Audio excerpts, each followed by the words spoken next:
Hello guys, my name is Amit Sani and I welcome you in this daily Hindu analysis video. In the morning these videos come, in the evening the PIB videos they come. In the PDF you are getting on the Telegram channel of StudyIQ and my Facebook group that I given on the last page. So we are discussing important questions, we are discussing important data, articles there in this lesson, and equally in the PIB lesson we are totally going towards the question based lesson, and these are covering the important section of the current affairs for the last 1 year. So please do not miss these lessons. These are going to be extremely helpful in your prelims this year especially. So let's start the lesson, and these are the numbers there you can call and you can ask for these all pen drive courses which are available at 60% off. All are important courses created by experts and selected people. So there you can visit and you can ask for all your queries. Now the first question. The Planck constant is of fundamental importance in quantum mechanics. That is correct, that I told you yesterday, and it is the basis of the for the definition of the kilogram. It is applied there, and newly the kilogram measurement unit is established, and the platinum iridium complex that is used normally in this, and it is of ultimate importance in the quantum mechanics. Next, science of measurement is called metrology. It is not meteorology. Meteorology is related to weather. It is metrology. That is the science of measurement there. So second is wrong, first is correct. Only one is the correct answer here. Vienna Declaration, it is related to the human rights. In 1993, the World Human Rights Conference was held, and there this Vienna Declaration was taken. Vienna is the capital of Austria, so it was happened in Austria. So after that, they recommended about this OCHR also.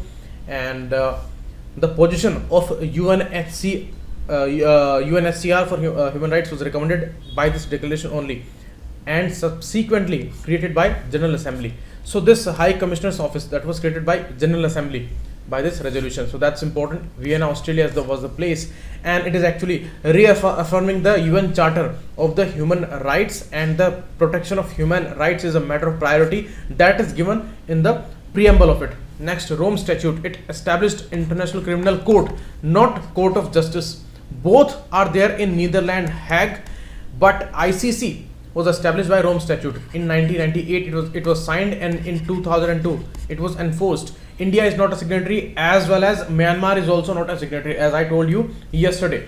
So first is wrong, second is also wrong. Both are wrong. D9 is the answer here. Now these are the words that I found today in the lesson, and now about the articles. This is the political lines. We do not have to discuss this article.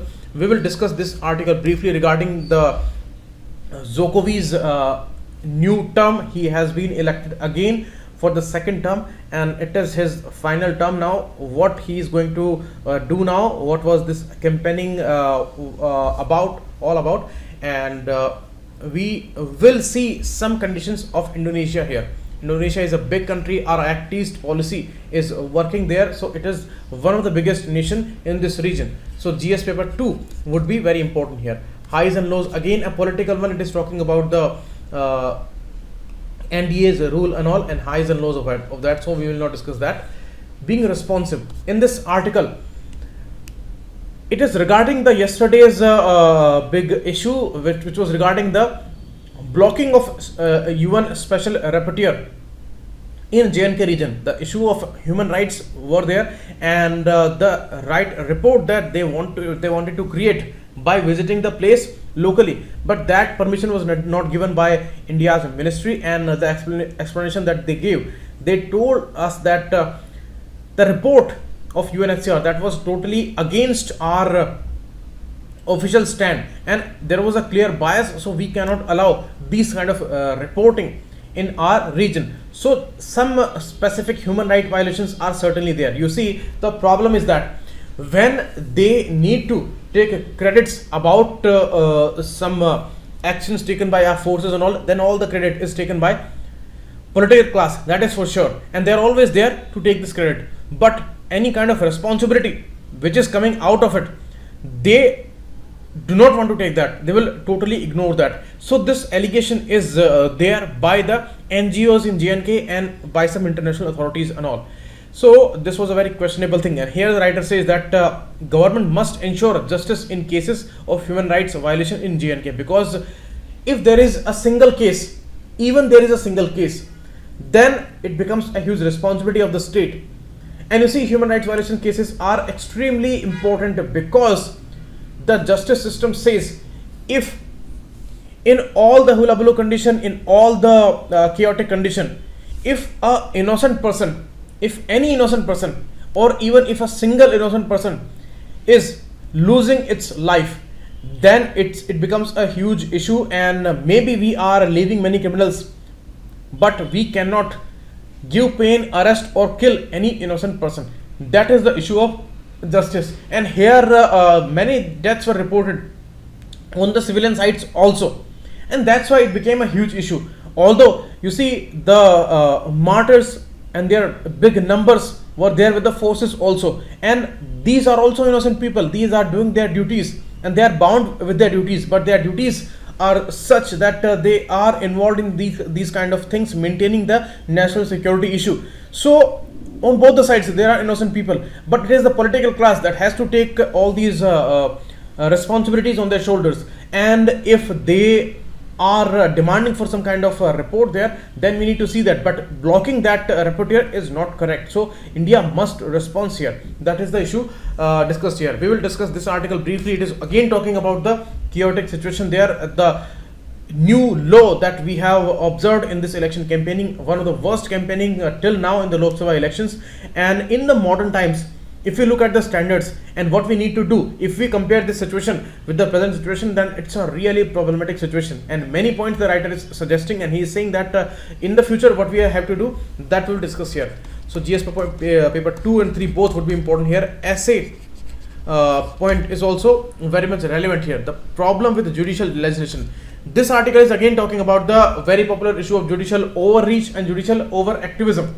So he is citing these popular cases and again discussing the same point. We will briefly discuss this article, important for GS paper 2. This article, if we will find time, then we will discuss this smaller one, and it is regarding the a group of developing nations like India, South Africa and Brazil, and it's a very relevant issue and it should be revived here. Rajiv Nahata is talking about that, so we will discuss that if the time allows. Otherwise we will take it tomorrow or day after tomorrow, but certainly we will discuss that. Now, the aftermath of the nasty election.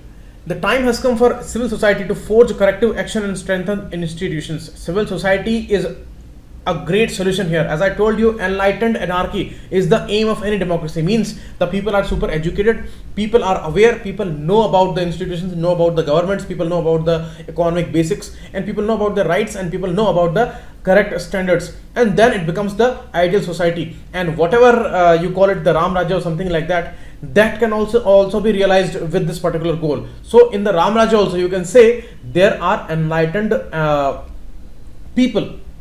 So the minimum governance, the minimum government and the maximum governance is the popular aim, but it is not realized in reality. And here in this election campaign, we have seen the worst kind of campaign, totally based on a credit taking on the valor of forces, and all kinds of nonsense issues in Bengal. We have seen so much disturbance there, and we cannot decide who is to blame there. And certainly the problem is there. So the issue is of the law and order system, but the consequence is all negative here. And what kind of campaigning it was, this is clearly observable here. Maybe the issue is that today if you talk anything, then the political inclination people would find, and this is the first thing they would find, because everything, every logic, every way of thought, every way of emotional response and all kinds of logics, they are totally exploited by the political class today. But the problem is that they exploit these issues, but they do not resolve any of those problems. They do not take this thing to the end, and any of the issue is not solved. So there is the condition, there is a phase that has come in this country, that you talk about any logic, you talk about any condition, you talk about any democratic standards, and people will label you that you are belonging to BJP, or you are belonging to Congress, or you are belonging to any other party. So this labeling is a major issue there. And in this article the scrutiny is coming, and they are most of the times they are comparing the situation with the ideal democratic situation and the values that we should cultivate and we should follow, but these things are not being followed. And in this election campaign we have seen the vicious campaigning, and it was for the 70th Lok Sabha, so the biggest election and the worst kind of campaigning there.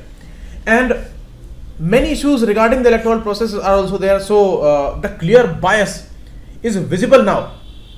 If you talk about the Election Commission of India, and clear bias is there, and you see there will be many suits against this body, because in this election, this is the worst kind of working we have seen in decades by Election Commission of India.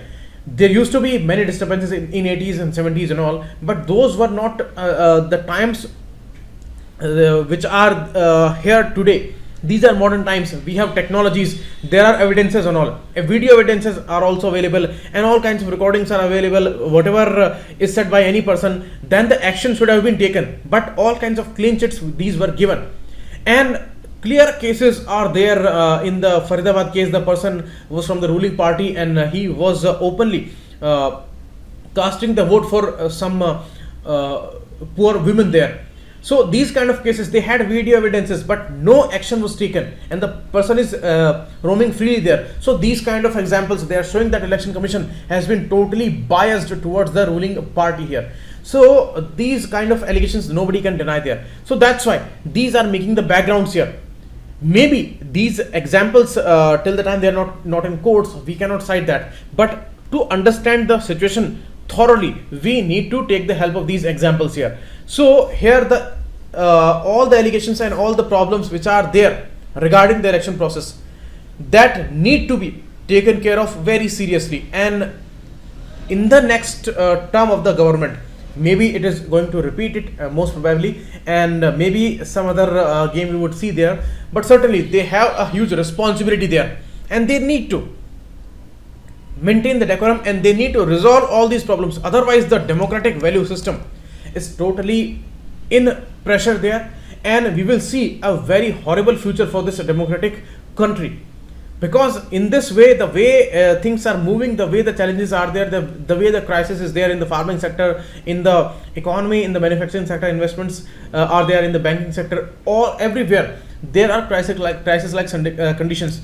So if they talk about national security, then they need to make these things robust first. If the majority is unemployed, if the investments are not coming, if the banking is in crisis, and people are observing the farm crisis also, and a particular section of the society that is progressing only, and the GDP numbers are rising, then it is never going to support our national security. That will become weaker in a sense if these things will be continued for a longer period of time. So this was the golden phase, and next 5 years again are going to be the golden phase. But after that, things would be out of control if these issues are not solved. So the writer says that here a major democratic reform is needed, and major resolutions are needed. Otherwise we will see a great problem here, and civil society can be a great help there. It can enlighten people, it can bring many solutions. Expertise are available. India has all the capacity in terms of civil society, but today it is under a lot of pressure, and this labeling and political disturbance that is going on, that is nowhere helping. And anybody if wants to do anything, then there will be questions, there will be criticisms. But today if somebody is asking question, then that person is labeled as anti-national, or belonging to opposition parties, belonging to some particular ideology, leftist, rightist and all. So these kind of problems are extremely normal today, and this is the problem. Because in the democratic system, always questions will be there, because no government is that much efficient and that much honest.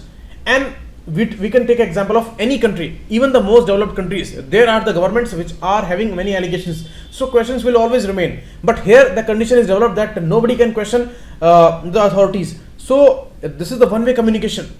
In the rallies and all, the leaders and all, they are talking about their own things, about their own policies, about their own topics, and there is no counter questioning, and they are not answering anything. Even they are not doing press conferences. So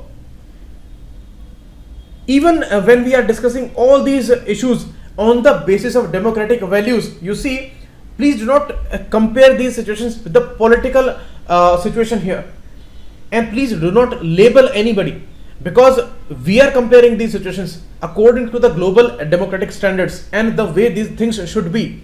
We know that one-way communication should not be there, and accountability should be there, and that is not there. That does not mean that somebody is belonging to opposition party, and if I am explaining to you, then I belong to some opposition party. This is the questioning process, and that remains in the democracy. and because it is seriously challenged, that is why the allegations are very serious, and that's why the voices are raised against the authorities also, because some bias we have been observing from the authority side also. So that's the problem. And you see, the policy has never been assertive. If you talk about the defense mechanism in this country, we have saved our nation from many threats, but challenges always remain. But changing the whole discourse in the election campaigning totally on the national security, that is nowhere favorable, and even it is diminishing the security issues also, because it is ignoring the very crucial talks in the country. And election campaigning is all about those crucial topics which we are ignoring today, and it is not about those topics which we are raising today. So that's the thing. And here the behavior of all the parties, this has been similar, but some problems we have been observing which are rising in the intensity in the last some years, and the condition of J&K, that is also out of our hands, and solutions we are not able to see here. And in the banking system, you see there is a major crisis, only the blame shifting is happening, but the solutions are not coming. So any efficient government that would bring the solution, if the solution is not there, then questions would certainly be there, because we know all the problems are there. If you are not going in the right direction, if you are not being able to solve those problems, then questions would be there. But if you will not entertain any question, then it is a big issue. So based on these backgrounds, all problems are rising. That's why the farm crisis is not being addressed efficiently. That's why the banking crisis is there, and that is also not being taken care of efficiently, and all issues remain. So in the next term, any government that would come, these big challenges, they are remaining here.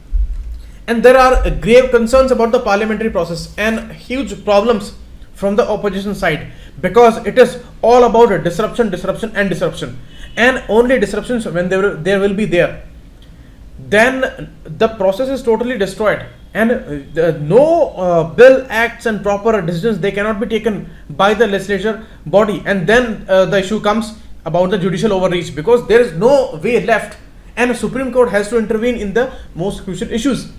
And here you see, even the ruling party, that should not give any point that opposition would be able to destroy all the process, and the disruptions would be there. The case of Aadhaar bill that we saw, there was a clear case that it could never be a money bill, but they passed it making it a money bill, and that was the most problematic thing.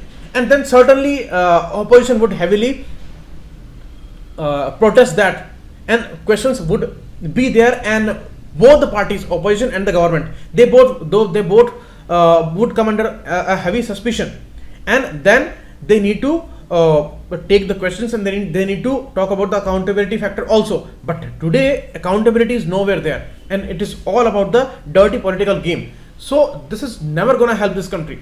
So it's a very critical article, but the solution lies in bold financial decisions and being accountable and being transparent. Here they need to sacrifice a lot. If they are all about taking luxury, it is all about anyhow surviving in the political existence, anyhow taking the masses supports, if it is all about that, then it is only about destroying this country, because they cannot sacrifice anything, because many times they need to sacrifice, because the bigger goal, the national goal is there. And here they are surviving in the name of national security. This is the most unfortunate thing ever. So that's why being accountable, being transparent, and they cannot block the data the way they have blocked many data in the recent times. So being accountable, being transparent is the most important thing, and taking bold financial decisions to bring the country out of these financial crisis, banking crisis and investment crisis. So that is the ultimate need there, and there the solution lies. If these things are possible, then the solutions would be there, and country would progress very heavily. Anyhow, we may get a single digit growth, good single digit growth, maybe 7, 8, 9, but we need more than that if we need to become a superpower there, and we have that opportunity that we can grow more than 10%. But these things, they should be resolved here. So that's the issue.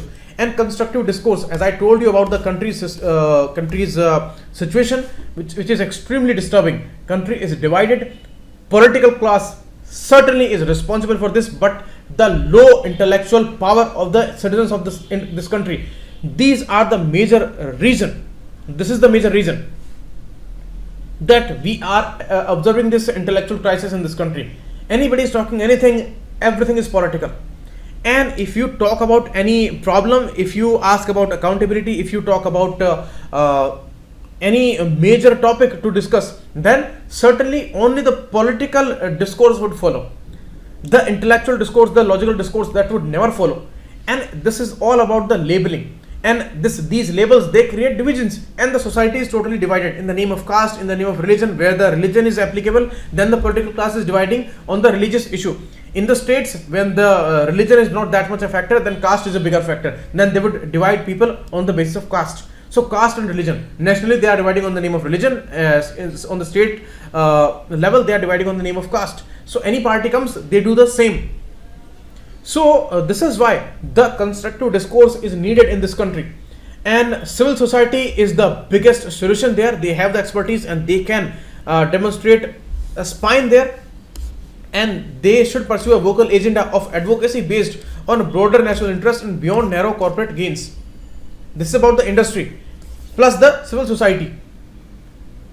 This suggestion for the industry is very, very, very important, because they are going through a crisis, and because of their disturbance, the political discourse is also disturbed and the economy is disturbed. That's why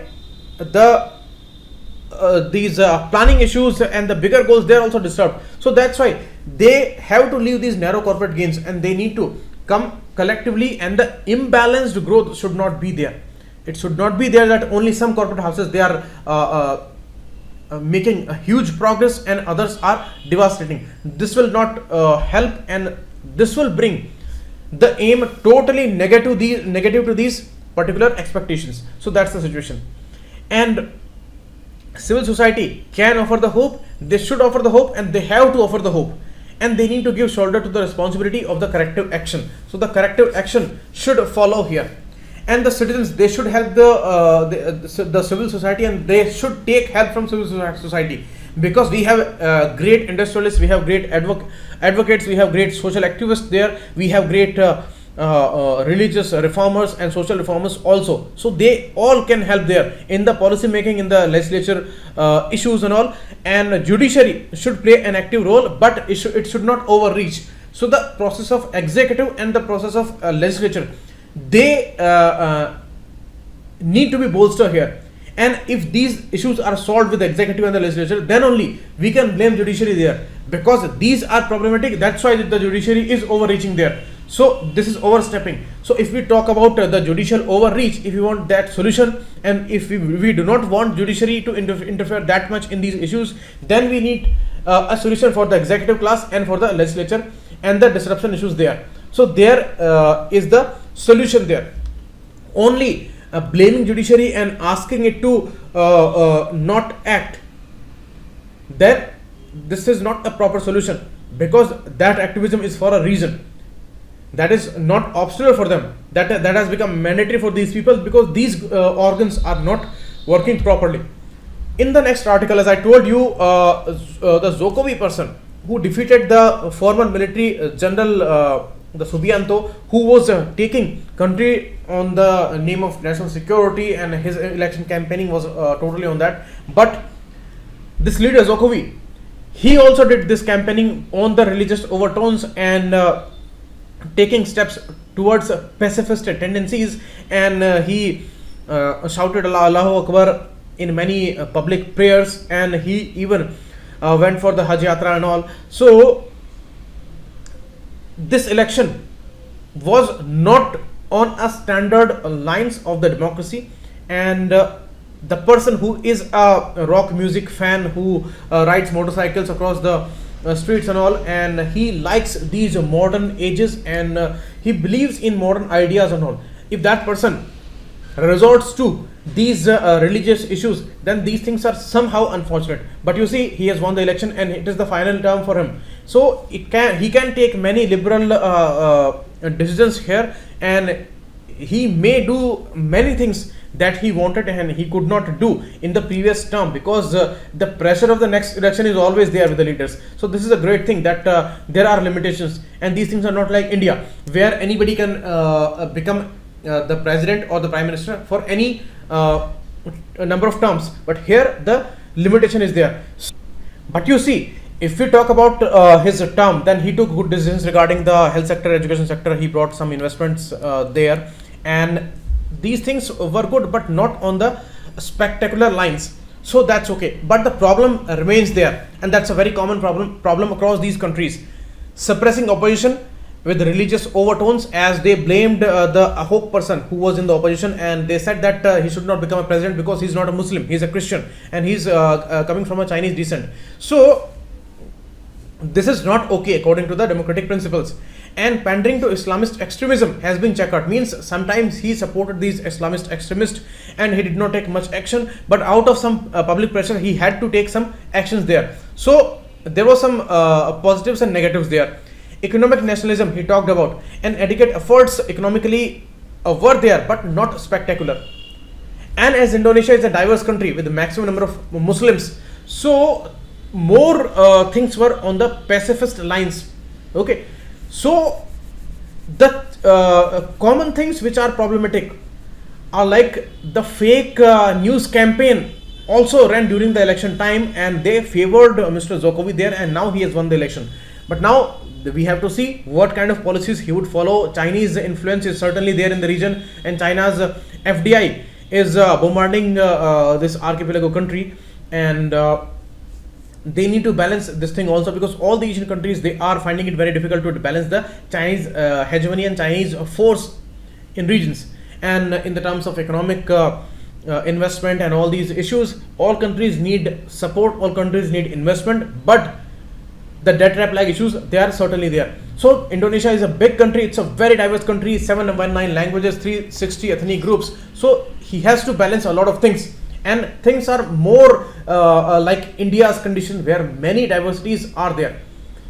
And here the motto that ran in the election campaigning, that literally one out of many, Bineka Tunggal Ika in their language, means literally one out of many, means they are talking about the unity, and somehow he could unite all these people according to the modern lines and national issues and these economic reforms issues.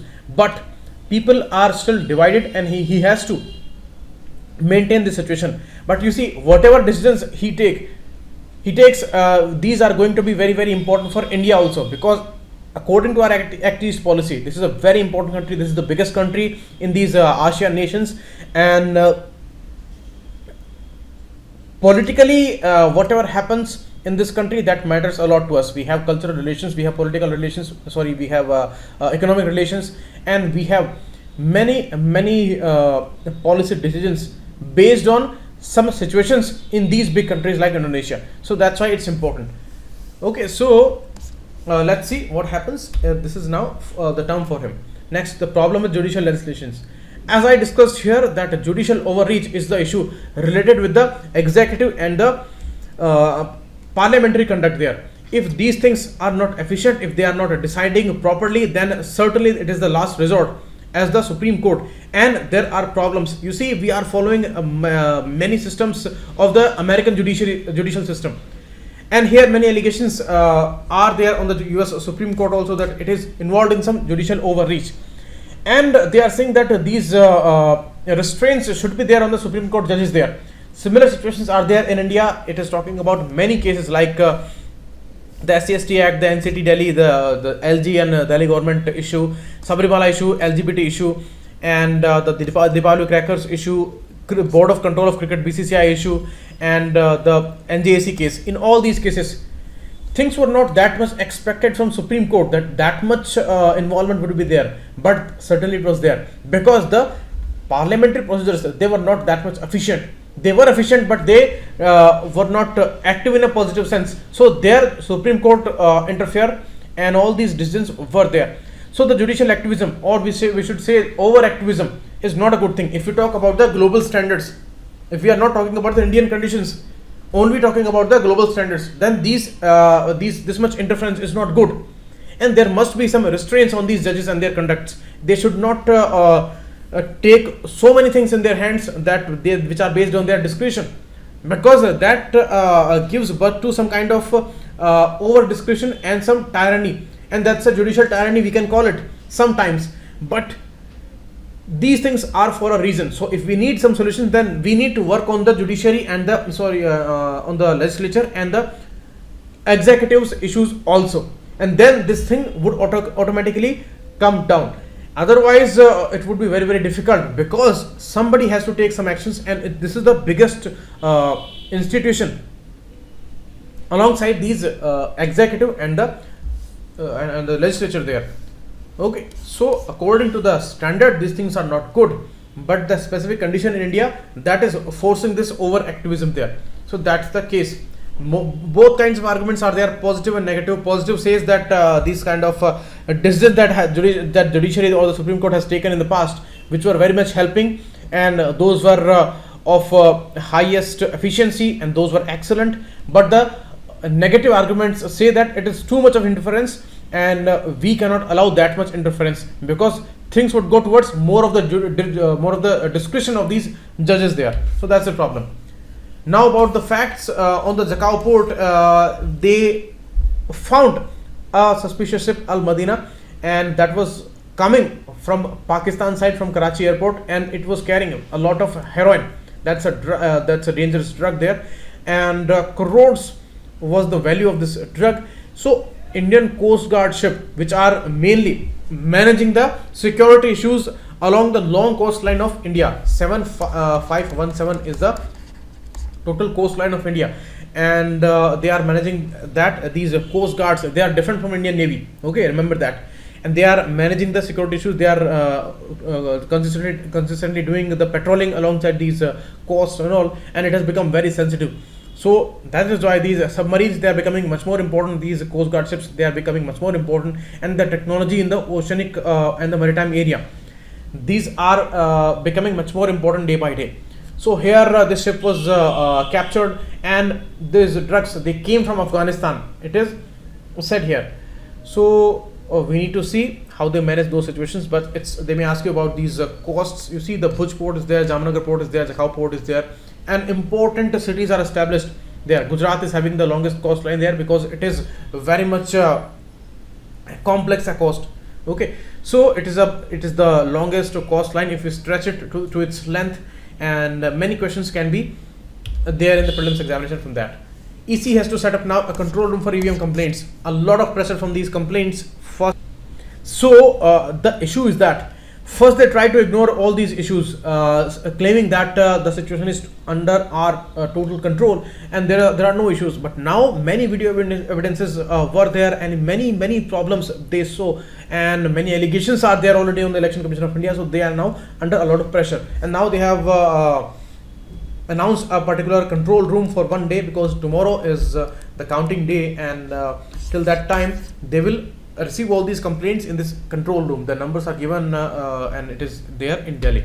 Next, UN lowers India's forecast for financial year 20, and they are coming to 7.1% from 7.5%. That's the issue, and the reason is global growth slowdown, and it is going on consistently. Recently we saw that IMF went for a lower prediction for the global growth. They first went by 3.6%, and then they came down to 3.3%, and even they are skeptic about this 3.3%. So these things are problematic for the global growth, and these things are affecting more India now, because we are having bigger stakes in the world growth and world economy now. So any international issue or the slowdown in the global growth is going on, then the exports and imports, they are also affected, and our stakes are also impacted there. So the lowering of the projections there, 7.5 to 7.1%, and it is by UN body. So they may ask you about this question.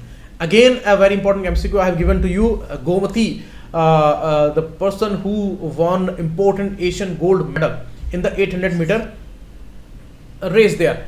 So it was a proud moment for us, but now she is stuck in these dope test issues. Twice she has failed, so the award also is under a lot of threat now. Now she is asking for this issue, she is complaining about this issue, and she is requesting these bodies to take some other sample B she is going for, but she is tested twice and she was found positive. Some banned substances are there, because they are affecting their efficiency. So if the efficiency is compromised, if it is lowered or if it is raised, then it is not a healthy competition. So that's why they always ban these kind of athletes, and maybe who knows if there is a plot against her, or if it's a kind of a conspiracy, or maybe she deliberately took some kind of drugs or something like that, but she has failed the test. So it may be very, very unfortunate for India also. Okay, next, a very sensitive issue, Budgam crash. After we attacked Balakot, this issue was not highlighted much. We only saw the credit taken by government of these strikes. The whole campaigning went for that, but they did not take responsibility of these kind of issues. Next day, the Mi-17, that chopper that was attacked, but the bigger issue is that who attacked that. Pakistan said that we attacked it. Indian officials said that by mistake we attacked our own chopper there, because it was called back by Indian Air Force, and the system that recognized the friend and foe issue means any aircraft that is coming towards India, whether it is from India only, it's a friendly aircraft, or it is from the enemy. So that instrument was off at that time and they could not recognize it, and without recognition they shot this aircraft there, and 6 Air Force personnel, they died in this incident, and one civilian, he was also dead in this incident. So it was a very unfortunate one, and it was the biggest number of death in these Balakot airstrike issues and all these Abhinandans capturing and all the issue that went by. So 6 personnel, they were martyred in that, and 1 person civilian. So it's a huge concern there, and now the court of inquiry will go on, and Indian Air Force is investigating this issue, and they are releasing some official information. They are saying that we will thoroughly inquire this issue, that why these officials went for this, and why the instrument was off at that time, and why they shot down our plane. Because at that time in the news it was like there is no casualty on the Indian side, and we have attacked the Pakistan side. It was all that we saw in the news media and in these popular channels, and this was not highlighted anywhere. So that was the issue. Some news channels, they highlighted this issue, but those informations, they were put in a lot of confusion at that time. But now the reports are totally out, and we know that 6 Air Force personnel, they were killed, and 1 civilian that was killed. So thorough information is needed, because it is one of the most important issue, and the whole campaigning that ran on the national security issue, there these kind of problems, they raise many questions. Now the questions I'm giving to you, look for their answers and their additional data, and tell me how do you like these lessons, and please come in the PIB lesson. We are discussing 8 to 10 questions daily for the prelims examination this year. So thanks a lot. Keep watching to Amit Sani. Thanks a lot.